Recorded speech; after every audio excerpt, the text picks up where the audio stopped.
सच्चा इंसान हमेशा तन्हा रह जाता है क्योंकि दुनिया को सच सुनने की आदत नहीं।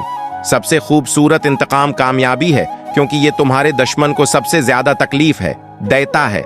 जो शख्स तुम्हारी कदर सिर्फ जरूरत पड़ने पर करे, वो तुम्हारी जिंदगी में इजाफा नहीं बल्कि बोझ है।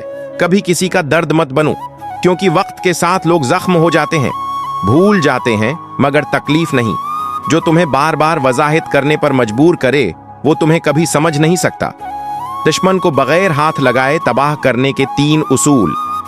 1, खामोशी और सब्रैन को हथियार बनाओ। सबसे बड़ा इंतकाम यह है कि तुम अपनी खामोशी से दुश्मन को जहनी अजियत में डाल दो।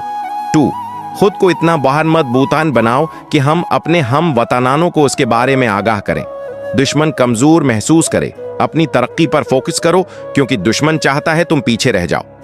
3, दुश्मन की चाल को उसी पर पलट दो। अगर वो तुम्हारे खिलाफ साजिश करे तो होशियारी से उसी के खिलाफ इस्तेमाल करो।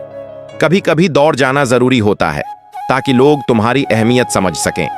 रिश्ते एहसास से बनते हैं, वरना साथ तो दुनिया भी दे रही है। लोगों को नजरअंदाज करना सीखो, क्योंकि सबको जवाब देना मुमकिन नहीं। अगर इज्जत ना हो तो वो वक्ती जज्बात के सिवा कुछ नहीं। कुछ दर्द ऐसे होते हैं जो वक्त के साथ कम नहीं होते, बल्कि आदत बन जाते हैं। सच बोलने की सबसे बड़ी सजा ये है कि लोग तुमसे दूर हो जाते हैं। कुछ लोग तुम्हारी जिंदगी में सिर्फ सबक बनकर आते हैं, हमेशा के लिए नहीं।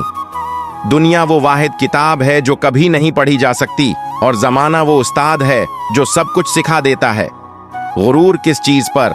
दुनिया के सारे रास्ते कब्रिस्तान की तरफ जाते हैं। मजबूत और साबित कदम रहो। दुनिया मां नहीं जो तुम पर तरस खाएगी।